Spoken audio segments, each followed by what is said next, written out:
بعد الذي عملوا لعلهم يرجعون। আল্লাহ রব্বুল আলামিন ইরশাদ ফরমান, জলে এবং স্থলে বিপর্যয় ছড়িয়ে পড়েছে। জলে এবং স্থলে তথা সারা বিশ্বব্যাপী বিপর্যয় ছড়িয়ে পড়ছে না পড়ে না? কি কারণ?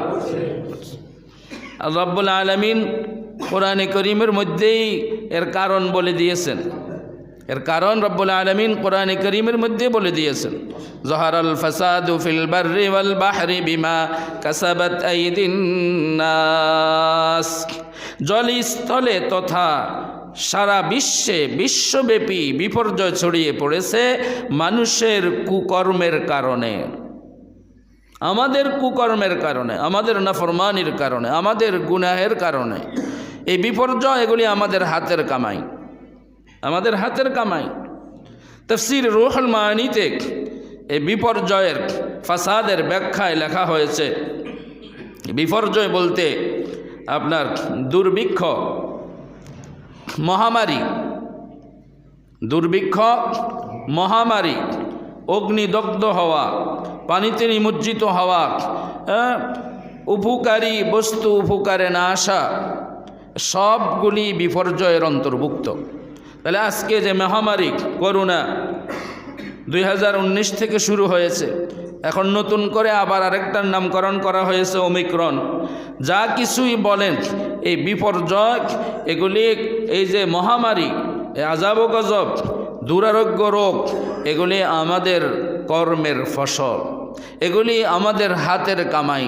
রব্বুল আলামিন কোরআনে কারীম ইরশাদ ফরমান, ওমা সাবাকুম মিন মুসিবাতিন বিমা কাসাবাত আইদিকুম ওয়া ইয়াফু আন কাসীর। যে মুসিবত তোমাদের উপর এসেছে, যে বিপদ তোমাদের উপর এসেছে, আজকে সারা বিশ্বের মানুষ যেই মুসিবতের সম্মুখীন, যেই বিপদের সম্মুখীন, এক করোনার অজুহাতে দোহাই দিয়ে কত ধরনের সমস্যার আজকে মানুষ সম্মুখীন, নানা সমস্যার সম্মুখীন। করোনার অজুহাতে কত সংকট এগুলি দুনিয়ার মানুষ সৃষ্টি করেছে, দুনিয়ার সরকাররা সৃষ্টি করতেছে এক করোনার অজুহাতে। এই যে আজকে আমরা বিপদগ্রস্ত, আমরা মুসিবতগ্রস্ত, আমাদের উপর যে বিপদ, যে মুসিবত, আমাদের যে পেরেশানি, এগুলি আমাদের হাতের কামাই। বিমা কাসাবাত আইদিকুম ওয়া ইয়াফু আন কাসীর। রব্বুল আলামিন বলেন, তোমাদের অনেক অপরাধ তো আল্লাহ রব্বুল আলামিন এমনিতেই ক্ষমা করে দেন।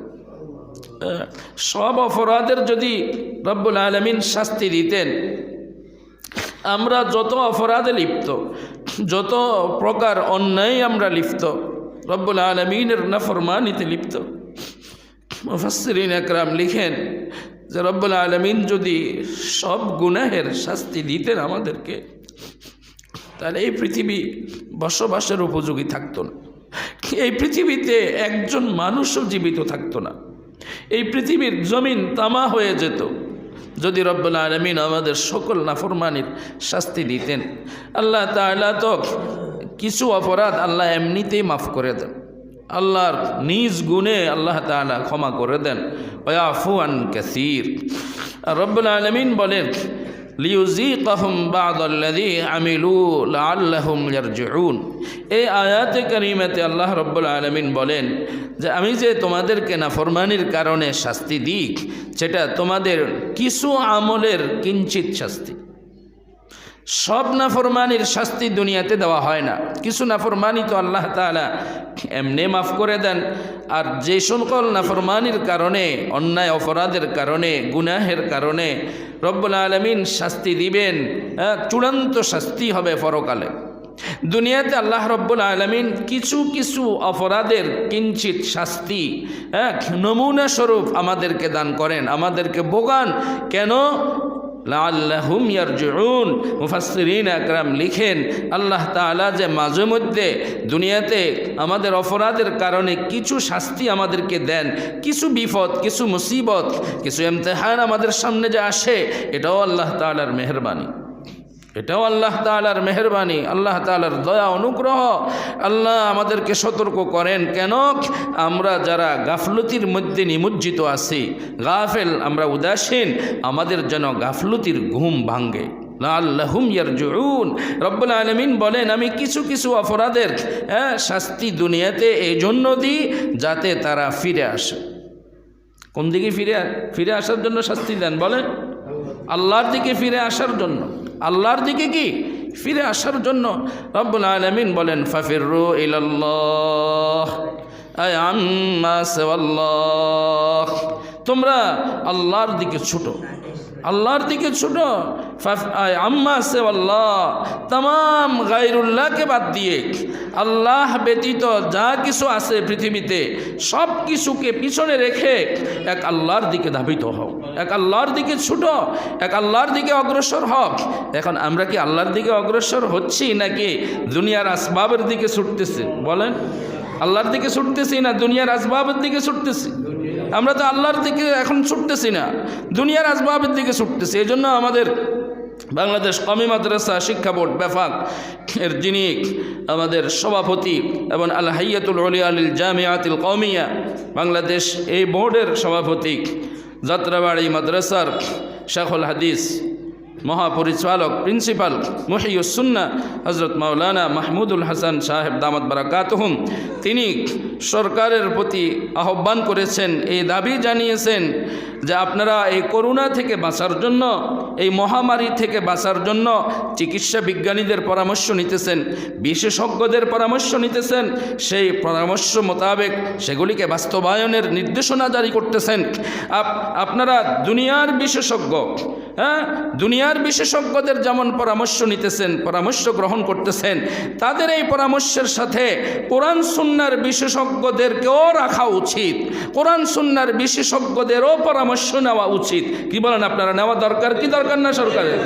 কিন্তু এখন আমরা আল্লাহমুখী না হয়ে, আল্লাহর দিকে ধাবিত না হয়ে, আল্লাহর নিকট সারেন্ডার না করে আমরা এখন দুনিয়ার আসবাব নিয়ে ব্যস্ত, দুনিয়ার আসবাব নিয়ে ব্যস্ত।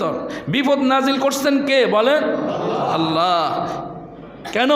আমাদের নাফরমানির কারণে, আমাদের গুনাহের কারণে, আমাদের অন্যায় অপরাধের কারণে যেভাবে পৃথিবীতে আল্লাহর নাফরমানি চলতেছে, আল্লাহ বেফরদিগি, জিনা বেবিচার, নারী পুরুষের অবাধ বিচরণ, অবাধ মিলামিশা, বেহায়াফনা, নগ্নতা, অশ্লীলতা, জুলুম, অত্যাচার, নির্যাতন, জিনা বেবিচার, সুদ, ঘুষ, কি বলেন, এরপরে হইল নিশা, মদ, জুয়া, কত প্রকার নাফরমানি যে এই পৃথিবীতে চলতেছে। আল্লাহ রব্বুল আলামিন যদি পূর্ববর্তী উম্মতদের মতো, জাতিদের মতো এক একটা গুনাহের কারণে শাস্তি দিতেন, তাহলে এই পৃথিবীর জমিন মানুষও বসবাসের উপযোগী থাকতো না। একবার মাত্র জিনার কারণে বনি ইসরাইলের একজন সৈনিকের একবার মাত্র এক নারীর সাথে জিনা ব্যভিচারে লিপ্ত হওয়ার কারণে আল্লাহ রব্বুল আলামিন প্লেগ নামক মহামারী দিয়ে এক মুহূর্তের মধ্যে 70,000 বনি ইসরাইলকে ধ্বংস করে দিয়েছে। 70,000 বনি ইসরাইলকে ধ্বংস করে দিয়েছে। পূর্ববর্তী জাতিকে এক একটা নাফরমানির কারণে আল্লাহ তাআলা ধ্বংস করেছেন, হালাক করেছেন, বরবাদ করেছেন। আমর বিল মারুফ নাহি আনিল মুনকার তরক করার কারণে, বর্জন করার কারণে এক এলাকাকে আল্লাহ তাআলা নিস্তেনাবুদ করে দিয়েছেন। এক এক জাতিকে এক এক গুনাহের কারণে, এক একটা মাত্র অপরাধের কারণে আল্লাহ তাআলা ধ্বংস করেছেন। আর এখন বর্তমান পৃথিবীতে পূর্বের উম্মতেরা, পূর্বের জাতিরা যত প্রকার নাফরমানি করছে সবটাই আমরা করতেছি। সকল প্রকার নাফরমানি আমাদের মধ্যে বিদ্যমান। আল্লাহ তাআলা আমাদেরকে এখনও এই পৃথিবীর জমিনে বসবাস করার মতো সুযোগ দিয়েছেন, এটা একমাত্র আল্লাহর কিছু বান্দাদের তওবা ইস্তিগফারের বরকত। আল্লাহ রাব্বুল আলামিন কোরআনে কারীম ইরশাদ ফরমান, মা কানা আল্লাহু লিউআযযিবাহুম ওয়া আনতা ফীহিম ওয়া মা কানা আল্লাহু মুআযযিবাহুম ওয়া হুম ইস্তাগফিরুন। হে রাসূল, আপনি যতদিন এই পৃথিবীতে থাকবেন আল্লাহ তাআলা আপনার উম্মতকে ব্যাপক আযাবের দ্বারা ধ্বংস করবেন না, হালাক করবেন না, বরবাদ করবেন না। আর আপনারও বর্তমানে যতদিন উম্মত তওবা ইস্তিগফার করতে থাকবে, আল্লাহর দরবারে ক্ষমা প্রার্থনা করতে থাকবে, মাপ চাইতে থাকবে, ততদিন পর্যন্ত আল্লাহ রাব্বুল আলামিন ব্যাপক আযাবের দ্বারা ধ্বংস করবেন। আলহামদুলিল্লাহ, এখনও পৃথিবীতে তওবা ইস্তিগফার করনেওয়ালা আল্লাহর বান্দা জীবিত আছে। কে বলেন আছে না নাই? এখনও আল্লাহর বান্দা তওবা ইস্তিগফার করার মতো আল্লাহর বান্দা জীবিত আছে। শেষ রাত্রে উঠে আল্লাহর দরবারে কান্নাকাটি রুনা জারি করার মতো আল্লাহর বান্দা এখনও এই পৃথিবীতে আছে, এই জমিনে আছে। ওই আল্লাহওয়ালাদের চোখের পানির বরকতে, আল্লাহর প্রিয় বান্দাদের তওবা ইস্তিগফার, দোয়া মুনাজাত আর কান্নাকাটির বরকতে এখনও আমরা টিকে আছি। রব্বুল আলামিন বলেন, ওয়ানিবু ইলা রাব্বিকুম ওয়া আসলিমু লাহু মিন ক্বাবলি আন ইয়াতিয়াকুমুল আযাব সুম্মা লা তুনসারুন।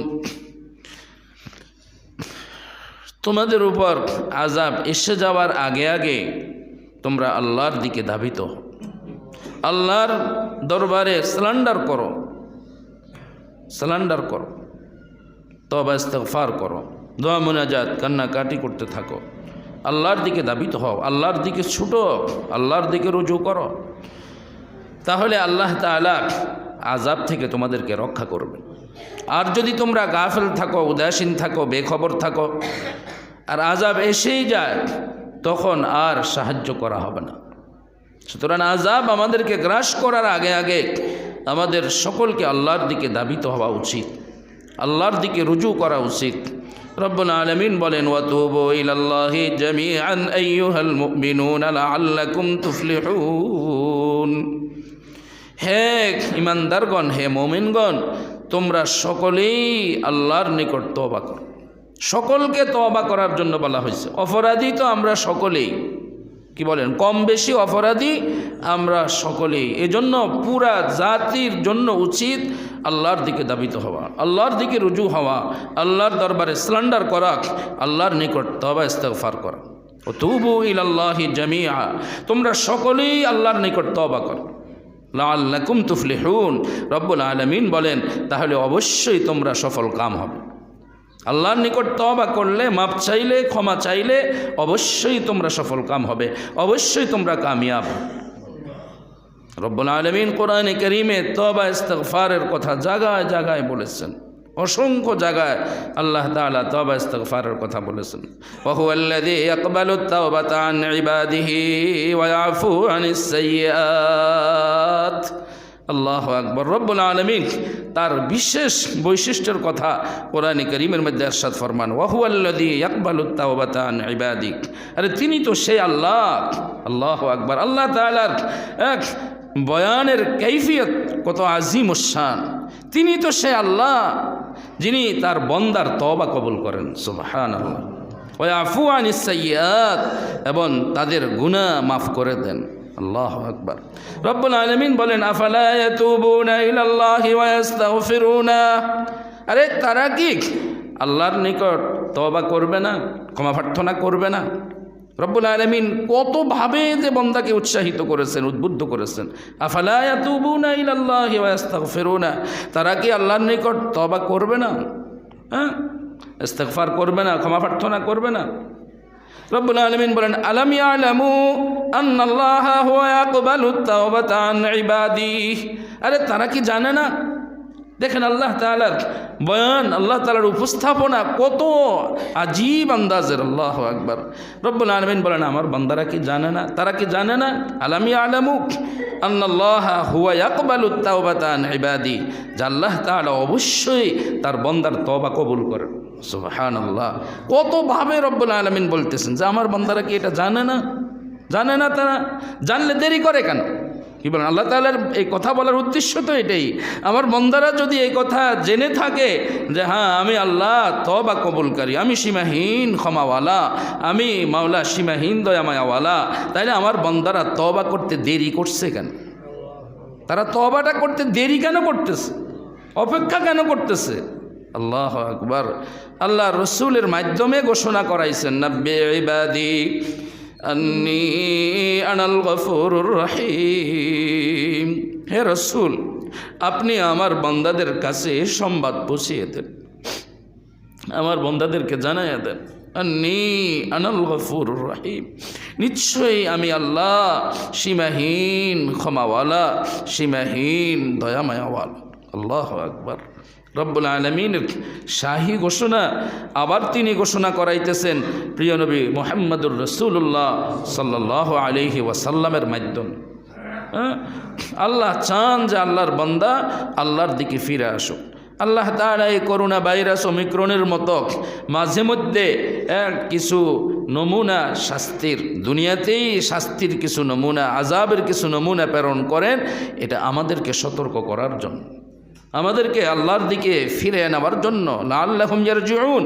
আমরা যে দুনিয়ার নাফরমানিতে এতটা ডুবে আছি, নফসের হারাম চাহিদার পিছনে এতটা দৌড়তেছি, আমরা যে এখনও গাফলতির নিন্দ্রায় বিভোর হয়ে আছি, আল্লাহ তাআলা থেকে গাফিল হইয়া দূরে সরে আছি, আল্লাহ তাআলা আমাদেরকে সতর্ক করার জন্য, আমাদেরকে আল্লাহর দিকে ফিরে নেওয়ার জন্য, আল্লাহ তাআলা আমাদেরকে আবারও আল্লাহমুখী করার জন্য মাঝে মধ্যে একটু রোগ ব্যাধি, বলা মুসিবত, বিপদ আপদ এগুলি দুনিয়াতে প্রেরণ করেন। এগুলি আমাদের জন্য নেয়ামত। যদি আমরা এটাকে নেয়ামত মনে করি তাহলে আমাদের জন্য নেয়ামত। আমরা যদি আল্লাহ তাআলার এই ইমতিহান থেকে সঠিক শিক্ষা গ্রহণ করি তাহলে এটা আমাদের জন্য নেয়ামত। আমরা যদি দুনিয়ার আসবাবের পিছনে না দৌড়াইয়া আমরা যদি আল্লাহর কি নির্দেশনা দিয়েছেন, বিপদ মুসিবতের সময় আমাদের জন্য করণীয় কি, আল্লাহ রসুলের শিক্ষা কি, আমরা যদি সেই শিক্ষাকে গ্রহণ করি আর আমাদের ভুল শুধরিয়ে আমরা যদি নাফরমানি ত্যাগ করে এক আল্লাহর দিকে ছুটে আসি তাহলে আমাদের জন্য এই বিপদ নেয়ামত, আমাদের জন্য এই সতর্কবাণী এটা নেয়ামত। লাআল্লাহুম ইয়ারজিউন। আল্লাহ তাআলা তো বিপদ মুসিবত এই জন্যই পাঠান যাতে আমরা সতর্ক হই, আমাদের মধ্যে যাতে হুঁশ আসে, আমাদের চোখ যাতে খোলে, আমরা যেন গাফলতির নিদ্রা থেকে জাগ্রত হই। আল্লাহ তাআলা আমাদেরকে সঠিক পথের দিশা দান করেন।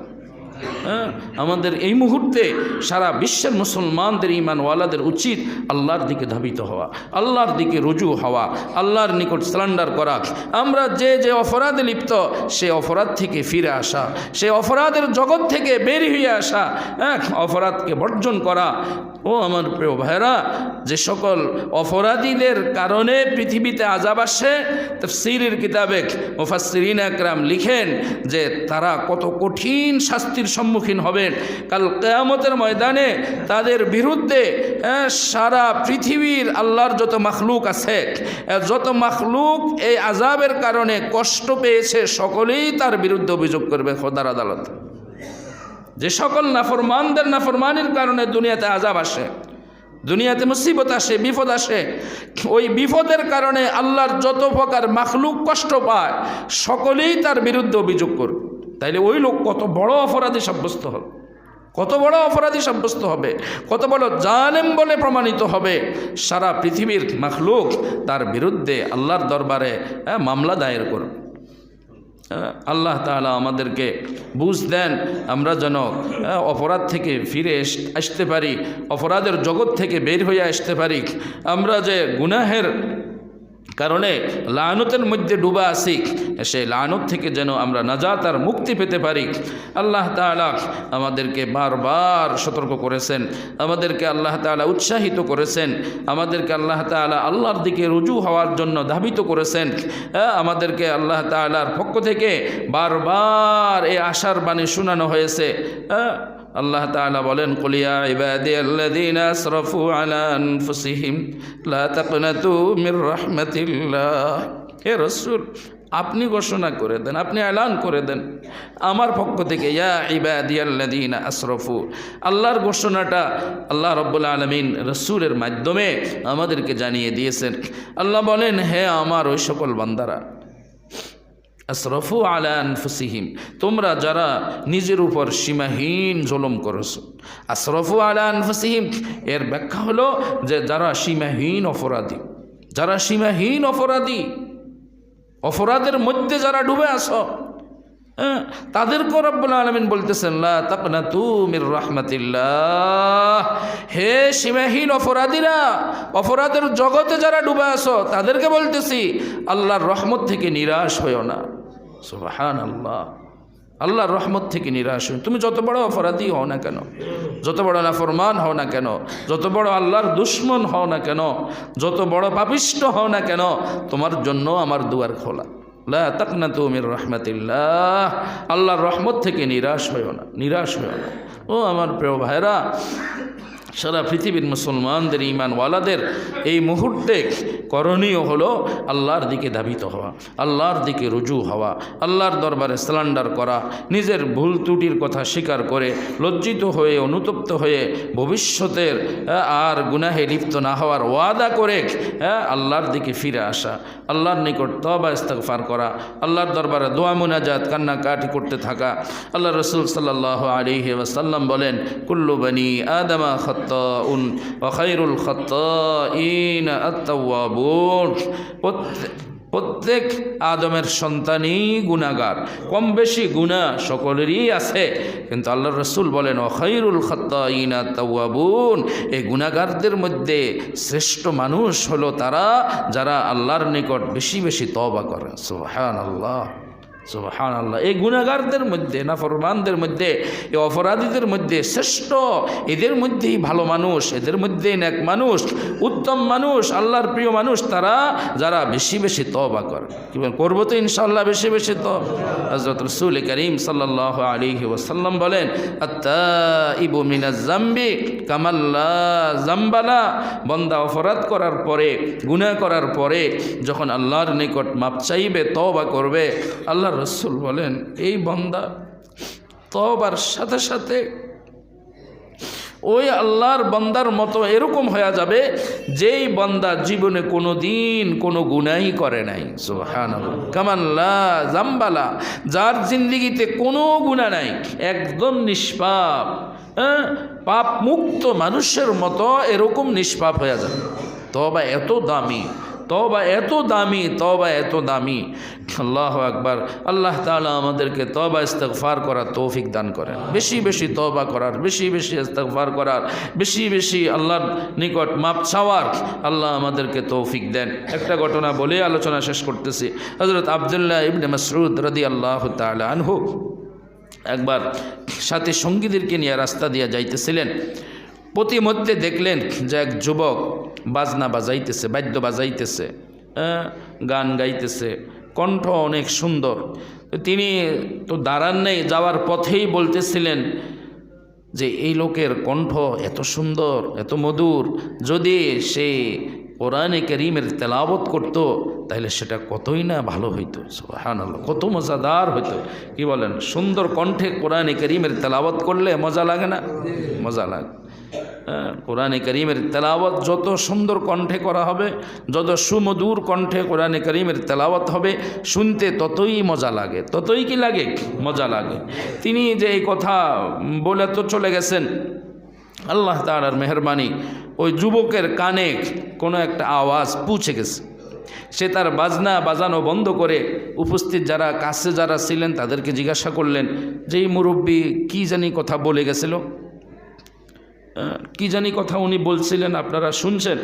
তখন উপস্থিত যারা কাছে, আব্দুল্লাহ ইবনে মাসউদ রাদিয়াল্লাহু তাআলা আনহুর কাছে যারা থাকে শুনছে, তারা ওই যুবককে বলছে যে তিনি আফসোস করতেছিলেন যে এই এত সুন্দর কণ্ঠে যদি কোরআনে কারীমের তেলাওয়াত হইতো, গান বাজনা না বাজিয়ে, তাইলে সেটা কতই না মধুর হইতো, কত না ভালোই হইতো। ওই যুবক, আল্লাহ পাকের মেহেরবানি, আল্লাহর দয়া হয়েছে তার প্রতি, সাথে সাথে এই বাদ্যযন্ত্র ফেলে দিয়ে ছুটছেন হযরত আব্দুল্লাহ ইবনে মাসউদ রাদিয়াল্লাহু তাআলা আনহুর পিছনে পিছনে। হযরত আব্দুল্লাহ ইবনে মাসউদ রাদিয়াল্লাহু তাআলা আনহু যেখানে গিয়ে থামলেন, এই যুবক আব্দুল্লাহ ইবনে মাসউদ রাদিয়াল্লাহু তাআলা আনহুর দরবারে গিয়া কান্না আরম্ভ করছে, ভীষণ কান্না। আই রে কি কান্না! তার কান্নার সাথে সাথে হযরত আব্দুল্লাহ ইবনে মাসউদ রাদিয়াল্লাহু তাআলা আনহু তিনিও কান্না আরম্ভ করছেন। দুজনে কাঁদতেছে। ওই যুবক তো মাপ চাইতেছে যে হুজুর আমাকে তওবা করাইয়া দেন, আমি জীবনে ভুল করেছি, আর কোনোদিন ভুল করব না। গান বাজনা আর কোনোদিন বাজাবো না। তিনি তো অপরাধের কথা স্বীকার করে লজ্জিত হয়ে কাঁদতেছেন। আব্দুল্লাহ ইবনে মাসউদ রাদিয়াল্লাহু তাআলা আনহু তিনিও যুবকের সাথে কাঁদলেন। দোনোজনের যখন কান্না বন্ধ হলো তখন সাথীরা হযরত আব্দুল্লাহ ইবনে মাসউদ রাদিয়াল্লাহু তাআলা আনহুকে জিজ্ঞেস করলেন যে হুজুর, এই যুবক তো সে এতদিন অপরাধে লিপ্ত ছিল, এখন সে মাপ চাইতেছে, তওবা করতেছে, এজন্য সে কাঁদতেছিল, তা আপনি তার সাথে কেন কাঁদতেছিলেন? হযরত আব্দুল্লাহ ইবনে মাসউদ রাদিয়াল্লাহু তাআলা আনহু তখন বললেন, আত-তাইবু হাবিবুল্লাহ, আল্লাহর কোনো বান্দা যখন খাঁটি অন্তরে তওবা করে, এই তওবা করার সঙ্গে সঙ্গে এই বান্দা আল্লাহর বন্ধু হয়ে যায়, আল্লাহর প্রিয় হয়ে যায়, আল্লাহর দোস্ত হয়ে যায়। আরে আল্লাহর এক বন্ধু কাঁদতেছে, আমি তার সাথে কান্নায় শরীক হইলাম। সুবহানাল্লাহ, সুবহানাল্লাহ। এজন্য আল্লাহ রাসূল বলছেন, আত-তাইবু মিনাজ যামবি কামাল্লা যামবালা, আত-তাইবু হাবিবুল্লাহ। আরে তওবাকারী বান্দা, যখনই ভুল ত্রুটি হয়ে যায়, ত্রুটি বিচ্যুতি হয়ে যায়, খতা কসুর হয়ে যায়, অন্যায় অপরাধ হয়ে যায়, যখনই বান্দা খাঁটি অন্তরে তওবা করবে, সাথে সাথে সে আল্লাহর প্রিয় হয়ে যাবে, সঙ্গে সঙ্গে সে আল্লাহর বন্ধু হয়ে যাবে, সাথে সাথে আল্লাহ তাআলা তার সব গুনাহ মাফ করে দিবেন, তাকে একদম গুনাহমুক্ত মানুষের মতো এরকম পবিত্র বানাইয়া দিবেন। এজন্য প্রিয় ভাইয়েরা, বলতেছিলাম যে পৃথিবীতে জলে স্থলে যে বিপর্যয় ছড়িয়ে পড়ে, এটা মানুষের গুনাহের ফসল, মানুষের নাফরমানির ফসল, এগুলি মানুষের হাতের কামাই।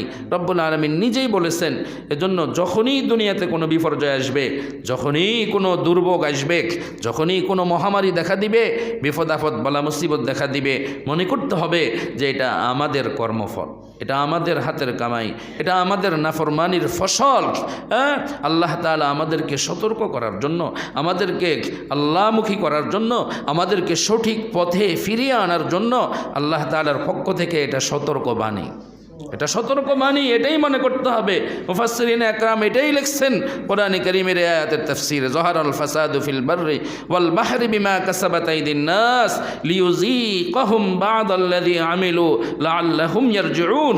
এই আয়াতের তাফসীরে মুফাসসিরিন আকরাম এই কথাই উল্লেখ করেছেন যে যখনই কোনো বিপর্যয় আসে, বিপদ আপদ বালা মুসিবত আসে, মহামারী দেখা দেয়, এগুলি মনে করতে হবে যে আল্লাহ তাআলা আল্লাহর দিকে ফিরে নেওয়ার জন্য, আমাদেরকে আল্লাহমুখী করার জন্য আল্লাহর পক্ষ থেকে এটা সতর্কবাণী, এটা সতর্কবাণী, এটা ঈমানওয়ালার জন্য নেয়ামত।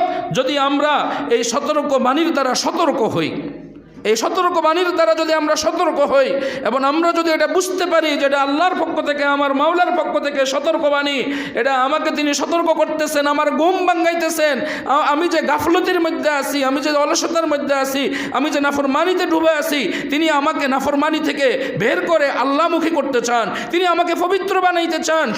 আমার জন্য এটা সতর্কবাণী। মুসলমানরা যদি আমরা এটাকে এইভাবে গ্রহণ করি যে আল্লাহর পক্ষ থেকে এটা সতর্কবাণী, সুতরাং আমাদের সতর্ক হওয়া উচিত। কি বলেন? নাকি আযাবের দিকে আরো ধাবিত হওয়া উচিত, নাফরমানির দিকে আরো ধাবিত হওয়া উচিত? নাফরমানিতে যদি আরো ডুবে থাকি তাহলে আযাব আরো কঠিন আসবে, আযাব আরো কঠিন আসবে। রব্বুল আলামিন বলছেন, ইন্না আযাবি লাশাদীদ, আমার শাস্তি কিন্তু বড় কঠিন, বড় কঠোর। ইন্না বাতশা রাব্বিকা লাশাদীদ, রব্বুল আলামিন বলেন আপনার রবের ধরা বড় কঠিন ধরা। আল্লাহ তাআলা আমাদেরকে সতর্ক করতেছেন, এখনও সময় আছে, আমরা সতর্ক হই, আমরা আল্লাহর দিকে ধাবিত হই, আমরা আল্লাহর দিকে রুজু হই, নাফরমানির পথ পরিহার করি, নাফরমানি থেকে ফিরে আসি, অন্যায় অপরাধ থেকে ফিরে আসি, আল্লাহর দিকে ছুটি, আল্লাহর দিকে ধাবিত হই, আল্লাহর নিকট সারেন্ডার করি, আল্লাহর দরবারে তওবা ইস্তিগফার করি, দোয়া মুনাজাত কান্নাকাটি করতে থাকি। যাত্রাবাড়ির হজরত যে কথা বলেছেন সরকারকে, যে দুনিয়ার স্বাস্থ্যবিজ্ঞানী, দুনিয়ার বিজ্ঞানীদের, বিশেষজ্ঞদের পরামর্শ, স্বাস্থ্যবিজ্ঞানীদের পরামর্শ গ্রহণ করার সাথে সাথে সুন্নত শরীয়ত বিশেষজ্ঞ যারা, কোরআন সুন্নাহ বিশেষজ্ঞ যারা, তাদেরও পরামর্শ গ্রহণ করা উচিত। কোরআন সুন্নাতে কী দিক নির্দেশনা আছে সেই দিকেও ধাবিত হওয়া দরকার, সেটাকে সেই পরামর্শ গ্রহণ করা দরকার এবং সেই মোতাবেক দেশে এটাকে বাস্তবায়ন করা দরকার। তাহলে এই আযাব ও গজব থেকে বাঁচা যাবে, আর না হয় বিকল্প কোনো পদ্ধতিতে আল্লাহর আযাব থেকে বাঁচা যাবে না। খোদার কসম করে বলি, রব্বুল আলামিন আমাদেরকে এই আযাব থেকে রেহাই আর মুক্তি পাওয়ার জন্য যে পদ্ধতির কথা বলেছেন মুহাম্মদুর রাসূলুল্লাহ সাল্লাল্লাহু আলাইহি ওয়াসাল্লাম যে পরামর্শ আমাদেরকে দিয়ে গেছেন, আমরা যদি বিজ্ঞ উলামায়ে কেরামের মাধ্যমে সেই পরামর্শের কথা জেনে সেগুলি গ্রহণ না করি এবং দেশে সেটাকে বাস্তবায়ন না করি, জাতিকে সেদিকে উদ্বুদ্ধ না করি, খোদার কসম সারা পৃথিবীর চিকিৎসা বিজ্ঞানীদের হাজারো পরামর্শ যদি আমরা গ্রহণ করি আর আল্লাহর রাসূলেরটাকে যদি গ্রহণ না করি, খোদার কসম করে বলি এই বিপদ থেকে বাঁচার কোনো উপায় নাই, এই বিপদ থেকে রেহাই পাওয়ার কোনো উপায় নাই। চিকিৎসা বিজ্ঞানীদের পরামর্শ মানার সাথে সাথে কোরআন সুন্নাহর পরামর্শ আমাদেরকে গ্রহণ করতে হবে। আল্লাহ তাআলা সারা বিশ্বের মুসলমানদেরকে, ঈমানওয়ালাদেরকে কোরআন সুন্নাহ মোতাবেক এই বিপদ থেকে বাঁচার জন্য কোরআন সুন্নাহ মোতাবেক আমল করার তৌফিক দান করেন। কোরআন সুন্নাতে যে পরামর্শ দেওয়া হয়েছে সেই পরামর্শ গ্রহণ করার রব্বুল আলামিন আমাদেরকে তৌফিক দেন। আমিন। ওয়া আখির দাওয়ানা আনিল হামদুলিল্লাহি রাব্বিল আলামিন। وصلى الله على